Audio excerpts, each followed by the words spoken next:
अस्सलाम वालेकुम नाजरीन। पाकिस्तान में हर साल हज़ारों केसेस डॉग बाइट के रिपोर्ट होते हैं। ख़ास तौर पर हमारे दही इलाकों में, देहात के जो इलाके हैं उनमें बहुत से केसेस कुत्ते काटने के देखने को मिलते हैं। 2024 में सिर्फ सूबा सिंध में तकरीबन 3 लाख केसेस डॉग बाइट के रिपोर्ट हुए। तो आज की इस वीडियो में हम बात करेंगे कि अगर किसी शख्स को कुत्ता काट ले तो फ़ौरन से क्या करना चाहिए, क्योंकि हमारे यहाँ कुत्ता काटने की सूरत में कम इल्मी की वजह से बहुत से टोटके किए जाते हैं। ज़ख्म पर उल्टी सीधी चीज़ें बांधी जाती हैं। अक्सर लोग कुत्ता काटने पर ज़ख्म पर नमक मिर्च बांध देते हैं और इसकी वजह से कुछ लोग जिनमें रैबीज़ वायरस कुत्ता काटने की वजह से मुंतकिल हो जाता है, वो रैबीज़ होने की वजह से मौत के मुंह में चले जाते हैं। तो अगर आपको कुत्ता काट ले और वहाँ से खून निकल आया है तो ये बाइट सीवियर कैटेगरी में चली जाती है। और अगर कुत्ता बौला हो, पागल हो, यानी कि जिसको पंजाबी में हमारे देहात में कहते हैं कि हल्का कुत्ता है। दरअसल बौले कुत्ते, पागल कुत्ते के लुआब में मौजूद रैबीज़ वायरस इंसान के लिए जानलेवा हो सकता है। और अगर किसी को रैबीज़ हो जाए तो उसकी मोर्टेलिटी 100% है, यानी कि मोर्टेलिटी रेट उसका 100% है, बचने का कोई चांस नहीं है। लिहाजा अगर किसी को कुत्ता काट ले तो इस सोच विचार में अपना वक़्त ज़ाया ना करें कि वो कुत्ता पागल था या नहीं, आवारा था या घरेलू। फ़ौरन से ज़ख्म वाले हिस्से को साबुन और पानी के साथ अच्छी तरह वॉश करें। 15 से 20 मिनट उस ज़ख्म को अच्छी तरह वॉश करें। कोई एंटीसेप्टिक साबुन मिल जाए, सॉल्यूशन जिस तरह के डिटॉल वगैरह, तो उससे अच्छी तरह धोएं।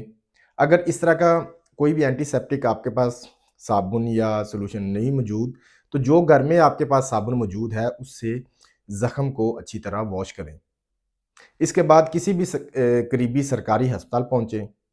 अगर सरकारी अस्पताल दूर है, उसी वक्त जाना मुमकिन नहीं, तो किसी करीबी डॉक्टर से टेटनस का इंजेक्शन लगवा लें। और एक अहम बात कि जहाँ कुत्ते ने बाइट किया है, उस ज़ख्म को आपने खुला छोड़ना है, उसके ऊपर पट्टी नहीं करनी। इसके बाद एज़ सून एज़ पॉसिबल, यानी कि जितना जल्दी हो सके करीबी सरकारी अस्पताल पहुँचें। वहाँ से एंटी रेबीज़ वैक्सीन का कोर्स लगवाएँ। कुल 5 टीकों का कोर्स होता है। पहला टीका अस्पताल जाने के पहले दिन लगेगा, दूसरा जो टीका है वो तीसरे दिन लगेगा, तीसरा टीका 7वें दिन लगेगा, चौथा टीका 14वें दिन और 5वां टीका 28वें दिन लगेगा। सबसे अहम बात जो इस वीडियो में मैं आपको बताना चाह रहा हूँ वो ये है कि अगर आपको डॉग ने बाइट किया है, तो वहाँ से खून निकल आया है, ज़ख्म बन गया है, तो इस पर टोटके इस्तेमाल ना करें। ज़ख्म पर नमक, सुर्ख मिर्च या इस तरह की कोई भी चीज़ छिड़कर पट्टी बांधने से इन्फेक्शन तो हो सकता है, ये चीज़ें कुत्ते के लुआब में मौजूद रैबीज़ के जरासीम को ख़त्म नहीं कर सकती। अगर कुत्ता पागल नहीं था, तो ये टोटके काम करेंगे। अगर कुत्ता पागल था और मरीज़ एंटी रैबीज़ वैक्सीन नहीं लगवाएगा, तो फिर जो रैबीज़ की बीमारी है, वो हो जाएगी, जिसके बाद मौत यकीनी है। लिहाजा एहतियात करें, पुराने ज़माने के उल्टे-सीधे टोटकों से बाहर निकल आएँ और बीमारी का बरवक़्त सही इलाज आपको इस तरह की बड़ी पेचीदगी से बचा सकता है।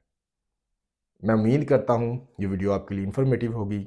इस वीडियो को अपने दूसरे दोस्तों के साथ लाज़मी शेयर करें। मज़ीद इस तरह की वीडियोज़ देखने के लिए मेरे यूट्यूब के चैनल को सब्सक्राइब करें, साथ में बेल के आइकन को प्रेस करें, ताकि इस तरह की इन्फॉर्मेटिव वीडियोज़ आपको मिलती रहें। आपसे मुलाकात होगी किसी और वीडियो में, किसी नए टॉपिक के साथ। अल्लाह हाफ़िज़।